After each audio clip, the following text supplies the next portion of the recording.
माणसानं रिकाम्या चौकशा करू नयेत, असं आमचे एक काका आमच्या लहानपणी आम्हाला नेहमी बजावीत. त्यांची ती धिप्पाड देहयष्टी, त्या गालमिशा, ते करारी डोळे, ते चक्री पागोटं आणि त्यांच्या कपाळावरचे ते भस्माचे पट्टे पाहून त्यांच्या उपदेशाविरुद्ध काही बोलण्याची आमची हिंमतच नव्हती. पण आम्ही प्रत्युत्तर दिलं नाही म्हणून त्यांचा तो उपदेश आम्हाला पटला अशी त्यांची कल्पना झाली असली तर ती मात्र त्यांची चूक होती. रिकाम्या चौकशा त्यांच्याजवळ अगर त्यांच्या देखत करायचं आम्ही सोडून दिलं एवढंच. त्या अजिबात सोडून देणं आम्हाला शक्य नव्हतं आणि आज मी तिलाही मला ते साधत नाही, किंबहुना ते साधावंसं मला वाटत नाही. कारण रिकाम्या चौकशा करण्यात मोठा आनंद आहे अशी माझी खात्री आहे आणि ह्या आनंदाचा आस्वाद प्रत्येक माणसानं केव्हा ना केव्हा तरी घेतला असेल, निदान घ्यावा असं मला निश्चयानं वाटू लागलं आहे.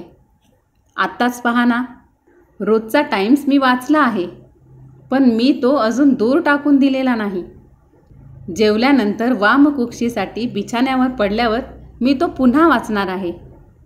त्या अंकातल्या मोठमोठ्या बातम्या मला अजून वाचायच्या आहेत असं नाही, त्या मी वाचून संपवल्या आहेत. पॅरिस शहरातल्या गिरणी कामगारांचा संप मोडला. बेल्जियममध्ये कोळशाच्या व पोलादाच्या खाणीतले मजूर संप पुकारणार. जेरुसलेम येथे अरबांचे दंगे चालू आहेत. चीनी बंडखोरांचा मोड करण्यासाठी 5 जपानी जहाजं दाखल झाली आहेत. हिमालयावर स्वारी करणाऱ्या धाडशी प्रवाशांना बर्फवृष्टीमुळे माघार घ्यावी लागत आहे. इत्यादी मोठमोठ्या घडामोडी मला माहीत झाल्या आहेत. त्यात मला आता गोडी नाही. मी वाचणार आहे मुखपृष्ठावरच्या आणि आतल्या पानावरच्या जाहिराती. मला मुंबईला राहावयास जायचं नाही, काही नाही, पण तिथं भाड्यानं घ्यायच्या बंगल्यांच्या आणि प्लॉट्सच्या ज्या जाहिराती टाइम्समध्ये येतात त्या मी फार आवडीनं वाचतो. 4-6 खोल्यांचा ब्लॉक भाड्यानं घ्यायचा असेल तर मी मनाशी म्हणतो, शी एवढीशी जागा कशी पुरणार. जसा काय मी तो ब्लॉक घ्यायलाच निघालो आहे. ही पहा, कंबाला हिलवरच्या एका प्रशस्त बंगल्याची जाहिरात आहे. बंगला मोठा आहे. समुद्र इतका जवळ आहे बंगल्यापासून की वाटलं तर दिवसातून 10 वेळा जाऊन समुद्रात बुडी मारून यावं. बंगल्यापुढे लहानशी बाग आहे. मुलांना खेळाय सवरायला जागा आहे. मागच्या बाजूस नोकरांसाठी खोल्या आहेत व मोटार ठेवायला तबेला आहे. महिना भाडं, पण भाड्याचा आकडा छपाईत उडाला आहे, नीट दिसत नाही. आणि काही का असे ना तो आकडा, मला काय करायचंय? मला तो बंगला घ्यायचा आहे म्हणताय की काय? छे छे, पण त्या बंगल्याची ती जाहिरात मला आवडते खरी. मी ती 3-4दा तरी पुन्हा पुन्हा वाचणार. ती वाचून मला का आनंद होतो सांगता येत नाही, पण होतो खरा. बंगल्याप्रमाणेच विकाऊ मोटारींच्या सुद्धा जाहिराती मी वारंवार वाचतो. आज पहा, एक ओपेल सलून, एक वॉक्सल टूरर, अशा कितीतरी गाड्यांच्या जाहिराती आहेत. त्या सगळ्या मी अगदी काळजीपूर्वक वाचणार. ज्याला खरोखरच गाडी विकत घ्यायची आहे तो सुद्धा कदाचित माझ्या इतक्या लक्षपूर्वक त्या वाचणार नाही. ओपेल सलून, गाडी बरी आहे, पण जाहिरात देणारच म्हणतो नीड्स पेंट, म्हणजे गाडी पुन्हा एकदा रंगवायला पाहिजे. असली गाडी काय कामाची. वॉक्सॉल, गाडी चांगली म्हणतात, पण तिचा प्रवास 50,000 मैल झाला आहे असं जाहिरातीतच म्हटलं आहे. तेव्हा त्या गाडीत तरी काय अर्थ. ही फियाट गाडी छान दिसते आहे, जवळजवळ नवीच आहे की, आणि 5 सीटर म्हणजे 5 स्वाऱ्यांची आहे. आपल्या घरातल्या सगळ्या मंडळींना घेऊन जायला बरी. छोट्या गाड्या आपल्या काय कामाच्या. प्रसंगविशेषी फार सोयीस्कर आणि सुखाच्या खऱ्या, पण नेहमीच्या उपयोगाला म्हणजे आपल्याला भली मोठी प्रशस्त गाडीच पाहिजे. एक नामांकित महाराष्ट्रीयन नट तर म्हणे आपल्या सर्व कुटुंबियांसह व मित्रपरिवारासह सहल करता यावी म्हणून मोठा ट्रकच घेणार होते विकत. त्यांनी ते घेतलं की नाही मला कळलं नाही, पण त्यांची विचारसरणी बरोबर होती. आपल्यालाही मोठी फियाट गाडी सर्व दृष्टींनी सोयीची. तिची किंमत या जाहिरातीत मालकानं दिलेली नाही, पण तिच्याशी मला काय करायचे. मला ती थोडीच विकत घ्यायची. छे छे, विकत घेण्याचा प्रश्न आलाच कुठे. उगीच चौकशी झालं. मला ती जाहिरात आवडते ती वाचली की मला आनंद होतो, एवढंच. असल्या आनंदाच्या चाळ्यासाठीच मी पुष्कळदा मोठमोठ्या कंपन्यांचे कॅटलॉग मागवतो. आयर्लंडमधील सुती कापड, अगर स्कॉटलंडमधील गरम कापड मी वापरणार आहे थोडंच, पण त्या कापडांची वर्णनं करणारे सचित्र कॅटलॉग मला वाचावेसे वाटतात. त्यातली ती टॉवेल्सची, पलकपोसाची, पायमोज्यांची, ब्लँकेटांची चित्र किती मोहक असतात. कॅटलॉग मागवले की पुष्कळदा कंपनीकडून कापडांचे नमुने देखील येतात. ते मी मोठ्या कसोशीनं तपासतो. कोणत्या कापडाचा पन्हा किती आहे व आपल्याला सूट करायचा झाला तर कोणतं कापड किती वार घ्यावं लागेल, हा हिशेबसुद्धा मनाशी केल्या वाचून मी राहत नाही. आमचे शिंपीदादा सहज बसायला घरी आले असले तर त्यांचा सल्ला घेतो. ते 2 बोटात धरून कापडाचा एक एक नमुना चाळतात. हा बरा आहे, हा अधिक बरा आहे, असं पुटपुटत राहतात व मग खाली मान करून चाळशीतून माझ्याकडे पाहत विचारतात, पण तुम्हाला खरंच करायचं आहे का यातला एखाद्या कापडाचा सूट? मी उत्तर देतो, छे हो, उगीच आपली चौकशी. ते मान हलवतात व कापडाचे नमुने माझ्या हाती परत देतात. मी असल्या चौकशा उगीचच्या उगीच का कराव्या त्यांना समजत नाही. मलाही त्यांना ते सांगता येत नाही. मी बहुधा मोकळ्या रानात फिरायला जातो, पण एखाद्या वेळी शहराबाहेर जी नवी वस्ती झाली आहे तिच्या रस्त्याने गेलो की दोन्ही बाजूंचे लहान मोठे बंगले मी अगदी बारीक दृष्टीनं पाहू लागतो. मोठमोठ्या राजवाड्यांसारखे जे बंगले आहेत तिकडे माझं लक्ष विशेष जात नाही, पण लहानसा टुमदार बंगला दिसला की मी रस्त्यावर रेंगाळून त्याच्याकडे पोटभर पाहून घेतो. 2 मजली 3 मजली इमारती मला आवडत नाहीत. बैठा 1 मजली बंगला दिसला की त्यानं माझं मन आकर्षित होतं. असल्या बंगल्यांच्या विविध तऱ्हा मी पाहून घेतो. पुण्यास असताना पोलो ग्राउंडच्या बाजूला मी फार वेळा फिरायला जात असे. तेथे एका कोपऱ्यावर एक लहानसा टुमदार बंगला होता. अजूनही कदाचित असेन. किती छान होता तो, अगदी साधा पण भारी सुबक.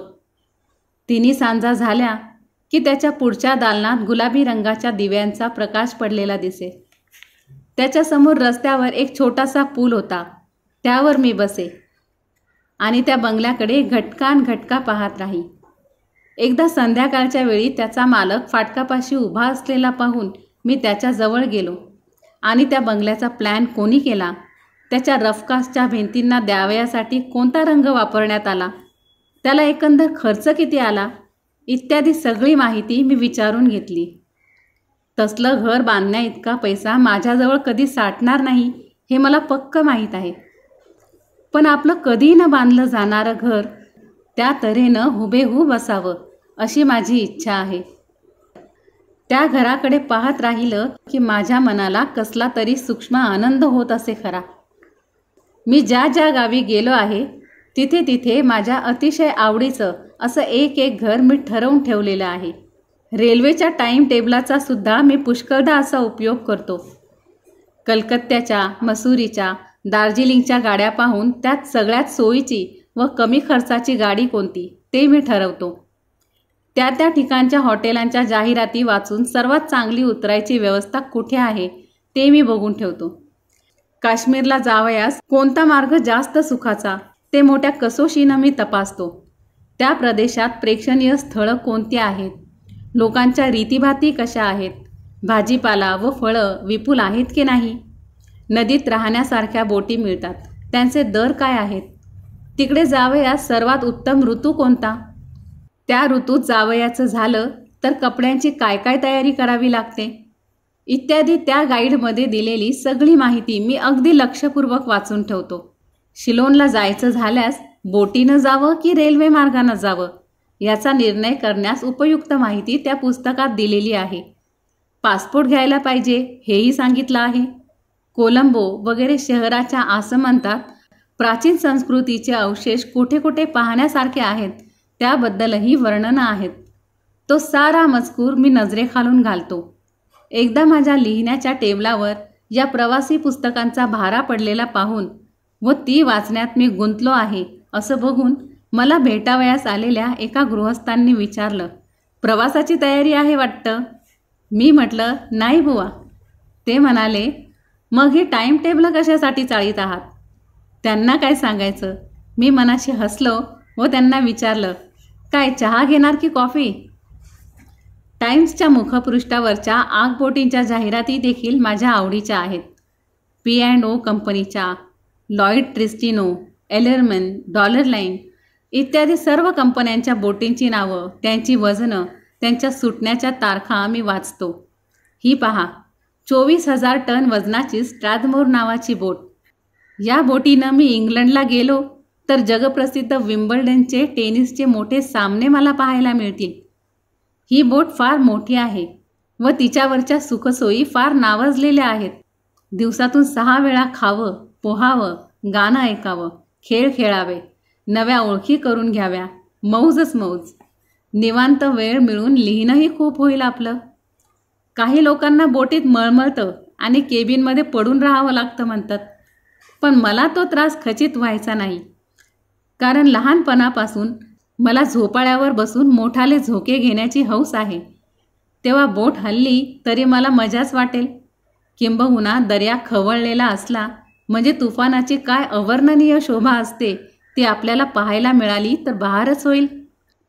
कपडे काय काय करायला पाहिजेत त्याची मात्र आपल्याला नक्की कल्पना नाही, किंवा पासपोर्ट मिळवण्यासाठी कोणकोणते विधी करावे लागतात तेही आपल्याला नीटसं माहीत नाही. पण विलायतेला जाऊन आलेले पुष्कळ मित्र आहेत आपले, विचारू त्यांना. अशा प्रकारच्या विचारांच्या तंद्रीत माझ्या हातचा टाइम्सचा अंक केव्हा गळून पडतो व निद्रादेवी हळूच येऊन नाजूक हातांनी माझे डोळे केव्हा मिटते ते मला कळतही नाही. मी कधी समुद्र पर्यटन केलं नाही व लवकर करीन असा संभवही फारसा नाही. पण टाइम्समधल्या त्या बोटींच्या सुटण्याच्या वेळा मी हजारदा पाहतो. इतकंच नव्हे तर France, Germany, Italy, America, Japan इत्यादी देशातल्या सरकारांनी प्रवाशांच्या माहितीसाठी जी छोटी सचित्र पुस्तकं काढली आहेत तीही मागवून वाचतो. या सगळ्या रिकाम्या चौकशाच खऱ्या, पण त्या विलक्षण सुखकारक वाटतात. ज्या गावाला जायचं नाही त्याची वाट कशाला विचारायची, अशी आपल्यात म्हण आहे. पण ह्या बोधवचनाप्रमाणे माणूस अक्षरशः वागू लागला तर फार कठीण अवस्था होईल त्याची. मला मोटार घ्यायची नाही, घर बांधायचं नाही किंवा परदेशाला जायचं नाही, पण या सगळ्या चौकशा मला फार प्रिय वाटतात. कल्पना ही एक माणसाला मिळालेली बहुमोल देणगी आहे. माणसाचं इतर सर्व प्रकारचं वैभव विनाशी आहे, ते त्याच्यापासून लुटून नेता येईल, पण माणसाचं कल्पनाधन कोण हिरावून घेऊ शकेल? अशी ही कल्पनाशक्ती ही उगीचच्या उगीच आवरून धरायची. छे, ती स्वैर सोडावी अन तिचं सुख घ्यावं. रिकाम्या चौकशा म्हणजे जागेपणची स्वप्न आहेत. झोपेतली स्वप्न सुखाची असतात तशीच भयदायकही असतात. तसं या जागेपणाच्या स्वप्नांचं नाही. त्यांचे माधुर्य निरपवाद अन अवीट आहे. कोणी कितीही शहाणपणा शिकवला तरी या माधुर्याचा ठेवा सोडायला मी तयार नाही.